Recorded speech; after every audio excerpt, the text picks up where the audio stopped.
year 5, year 6 range, right? Even though I it mean, didn't. ask your boys, Mekhi Gardner and Jarek Bernard Converse, how that played out. Right, and Joe Fouché as well gave you some Right. stats, and Mm-hmm. Andre Sam last year of the transfers as a year 7 guy was the best. So I'm open to Wesley Walker, and I'm excited for him. And if he's watching this, I hope you commit. Well, I hope he would too. But here would be my thing. Let's say hypothetically he plays safety. Carter, I don't mean this in a wrong way. Okay. Last year, Sage Ryan had 42 total tackles. Get this. Wesley Walker has more starts in Power 5 football or P4 football than Sage Ryan had tackles last year. Yeah, I mean, like understand what that means. Like if you bring him in to play safety, okay, I don't know what you do with Sage, but you're definitely going after a DB, okay? But the thing with that is, hey, man, this guy's got more starts than legitimately your other safety has tackles. Now, I think that there's something to be said about that. And here's another thing. I don't care what anybody tells me. Thank you for showing me your actions, right? Meaning, like, you can be mad at my take. You can be mad at my opinion. Well, your actions of you bringing the kid in tells me everything that I need to know what you're trying to do. Anything that happens after that is BS because you're bringing him in for a reason. You're not bringing him in to not try to bring him here. Like, it's not. What are we doing? So I would just say to that, like, this guy can play. This guy can play in the SEC, and you know that he can. I think a lot of the same with Jordan Gilbert. Give Gilbert time. He literally was somewhere for 2 months post an injury. Yeah. So we'll see there. But I do think that, you're adding a lot or trying to add pieces defensively. Carter, let me ask you this question since we're talking about the portal before we move on. Are you shocked that they haven't added a running back? A little. I'm not so much shocked, Blake, that they haven't added one. Obviously, you're more plugged in than I am when it comes to like the behind the scenes. I've just not heard from my sources that there's been a whole lot of that's really even been. Okay, so now that you say it, I feel it. The people I speak to often. I mean, they kick tires on guys, but it's yeah, okay. I've really not heard hardly anything as far as that is concerned. Very shocked by that, Blake. Very, very shocked. Is there a piece of me that concerns me? Yes. But I did speak to someone that and this person as well, but they're just so high on Caden Durham, right? They just freaking love this guy. And the recruiting battle for him between LSU and Oklahoma was just so freaking unbelievably fierce. Mm-hmm. And I mean, I just remember getting a text when he picked LSU, you're like, this guy's the next one. And he's an alpha as someone who's been around him. Yeah. And when he was around his team, bro, like, dude was telling Colin Simmons to sit down and be quiet. And he wasn't joking. Like, I mean, let me just say this. Instantly when and I've said this before, instantly when Caden Durham walks into LSU football ops, shit changes. And I'm not joking because you better be ready to fight. He's that kind of dude. He's not going to back down. Like, listen to your boy. Yeah, this kid might not ever have a touchdown in his LSU career, but the bottom line is he's the best thing that could happen to your locker room, and it's not even close. So, yeah, so that was also something else that was told to me. And look, I think I do think it's a lot of pressure, but I'll tell you this, Blake, I'm very confident in my own player evaluations. He ended up being the highest graded player along with Deshaun McBride in this entire class for me on my own scale. And that is some signal. That's just my opinion. But, when I hear it from inside, ops and all that, it's like, man, and, actions speak louder than words. And the fact that I've not heard a whole lot as far as going to get a portal running back says what they feel about Durham. Dude, they love him. See, so here's the thing for me. It's not talent. I don't think they're lacking talent at that position at all. Like not even remotely close. What I think the reason I have been so bullish, look, man, okay, I don't want to be in a situation where because Josh Williams has had injury history. Yeah. Okay. Yeah. Let's just say, God forbid. Now, I'm not saying that this happens, but I mean, Brian Kelly said that they were told that Trey Holly's court case was supposed to be over with mid-April. Well, let me look at my calculator or my calendar. Oh, well, it's mid-May. Okay. And so it's not talent, not even close. And I think people get mistake what I say. If one of those guys gets hurt, like if Josh Williams can't go, you're a true sophomore and true freshman scholarship player away from them being your running backs. And then you have walk-ons. Oh, walk-ons can fill in. Carter, there's a reason that running back is the deepest part of every NFL team. There's a outside receiver corner, but you get what I mean. But they play more than those. Okay. Like you play 3 wide receivers, you need more. You need like 5 or 6, right? Yep. But there's a reason why guys keep 3 and 4 and sometimes 2 guys on the practice squad at running back because it's a tough position and guys get hurt there. Yeah. It's been more about a depth piece. Now, I don't know anything about this Trey Holly thing in reference to when it's all going to be resolved. But the bottom line comes like, hey, man, if it's not resolved by June, July, then I'm going to start getting very worried about what his status is at that current moment. And look, I'm not asking for a Caleb Jackson or a Caden Durham. I'm asking for a Noah Cain. Because what I know is, and this is just what happens around college sports, guys at that position get hurt a lot. Like Carter, you had Logan Diggs that missed 2 games. Josh Smith missed a game or 2, if I'm not mistaken. So you've literally had some of your top guys miss games because of injury. Like Carter, Noah Cain scored a touchdown against Florida because Diggs wound up getting banged up, and I think Josh Williams was getting banged up, and they were like, look, man, Caleb Jackson isn't picking up blitzes. So, I mean, there comes a point where it's like, yeah, I'm a little surprised. Yeah, and that's going to be the big thing. If Josh would actually probably be a bigger concern for me if he were to go down than Caleb because of the pass protection. No doubt. Even though Caleb's a better player, Josh is just, he was on the field for the Florida shoot there. I bring that up all the time. That is crazy to think about. Like how many crunch time reps he's been in. The dude has a championship ring. Carter. He was a scout team player of the year in 2019. Yeah, he's got a championship ring. That champion, you Kenny the Jet Smith talk about that on Inside the NBA. The championship experience. He's got the Udonis, and he plays like it. Those blocks against Florida, and look, that's my point. Like, there's nothing for a back to get an ankle turned in camp. Like any of that can happen. So that is why people think I'm trying to micromanage the LSU roster. I'm not. But again, Carter, God forbid you go into a game with 2 scholarship running backs. I mean, Carter, God forbid you go into a game with 3 scholarship running backs. Yeah, it's thin. It's very thin. You could survive. You had 72 of them last year. You had 72 of them some bitches.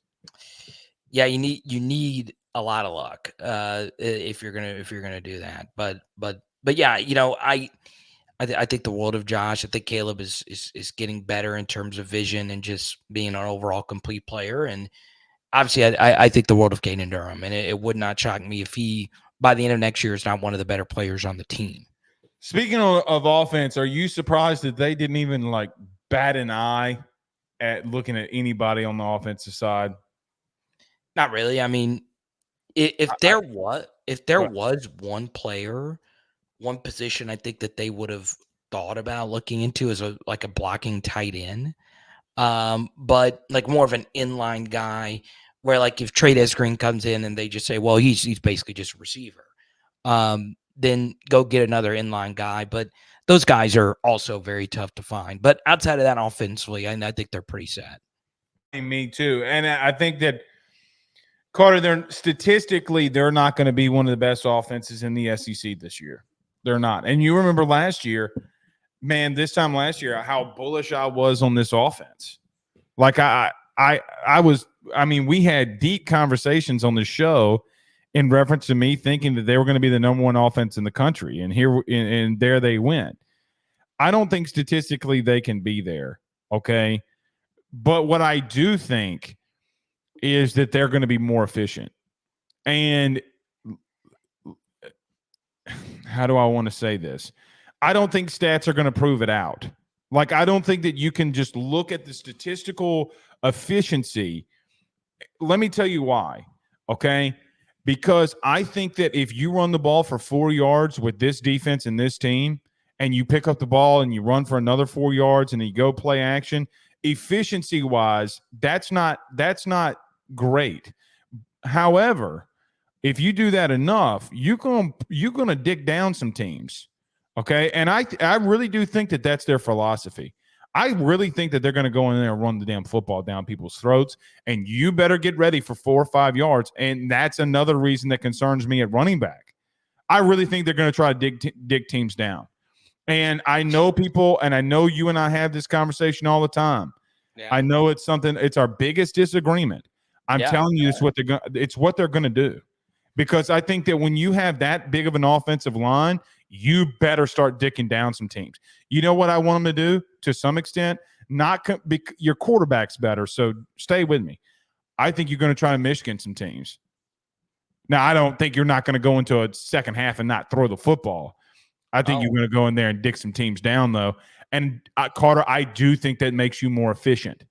Because if your defense is on the sideline for, let's just say, a total of 25 minutes and you score, that's a massive deal.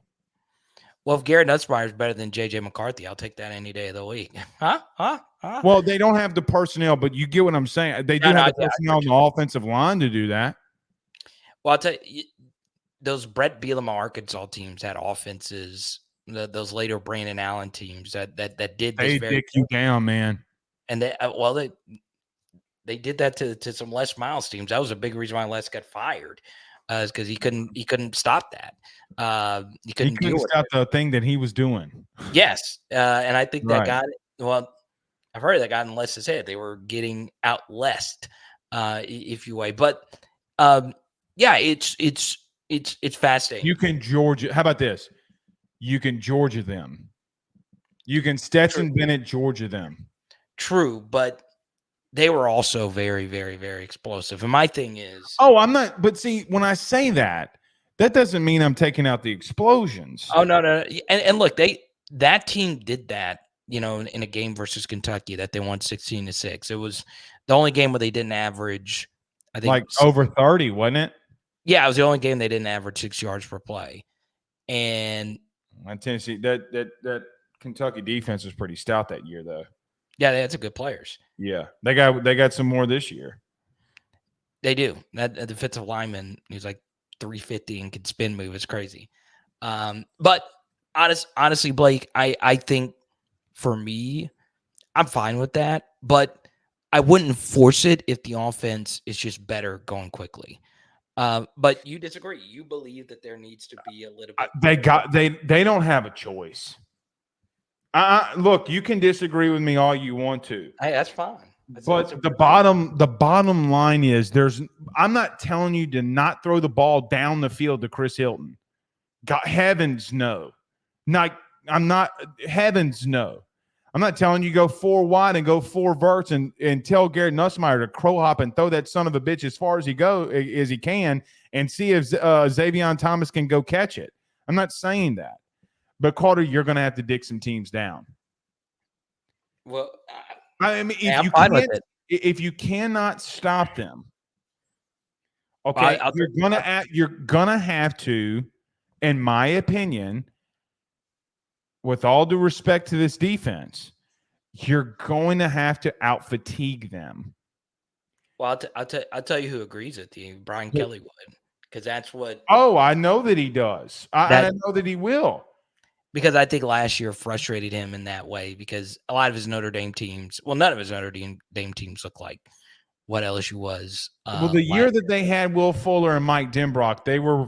I mean, I forget who the quarterback was, and then they had Deshaun Kaiser. Like Brian Kelly's been open to being very multiple schematically. He just didn't have the dudes. I mean, Carter. I mean, for crying out loud, he's got the leading receiver in LSU's history. I mean, I've seen Malik Neighbors take bigger dumps than Will Fuller. Too bad of a joke. I mean, Malik's probably watching this like, who's this guy? What is that? I mean, I don't care. I mean, I mean, it's just the truth. He's got, and Brian Kelly's got physical freaks again. But Carter, I do think that there's something to be said. Here's my philosophy. The last two national champions did it. The greatest coach of all time tried to go back to it.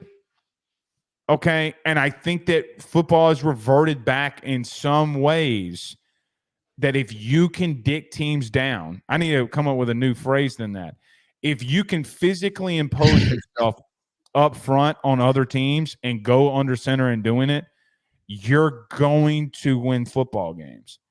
Hey, look, you have the offensive line to do it. What I think, you obviously have the offensive line, you have the athletes. What I would say, and the spring game kind of featured this to a certain extent. And obviously perfect. Do that. Do that. So they do need to be better at runs where you're actually just handing it off to the running back.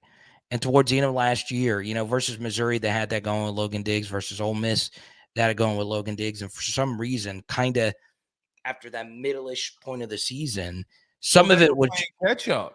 I mean, if you go back and look, Carter, like Ole Miss as an example, Alabama as an example, okay, they dropped back against Alabama. Forgive me for the stats. They dropped back 37 straight times. I mean, let me just tell you this. It is very difficult to go 20 straight pass block sets and for you to expect me to and then get mad at me because a run goes for 2 yards. You can't do that. No, it is jarring. It is jarring. And you cannot do and so like, hey, guess what? Normal fucking runs can go for 2 yards because you can line that some bitch up again and go for 4, and then you're 3rd and 4, 3rd and 3, whatever it's going to be. And you're in a manageable situation instead of being in 3rd and 10 and letting Jane Daniels saying, "Oh, please, dear God, let Jane Daniels convert this 3rd and 10." Yeah, obviously balance is better. I'm with you on that. But yeah, well, I gotta get ready for this graduation tomorrow. My wife's already killing me for being on here. It's as long, but yeah. Hey, man, well, we were talking about stand-up comedy before, so that's there you go. All right, Carter the Power Bryant, my man. Thank you for check out Believe in Saints. Oh, part of your thing, man. Yeah. Just, but yeah, Blake, I appreciate it. And we'll talk soon, man. Let's go. Carter the Power Bryant. Later, man.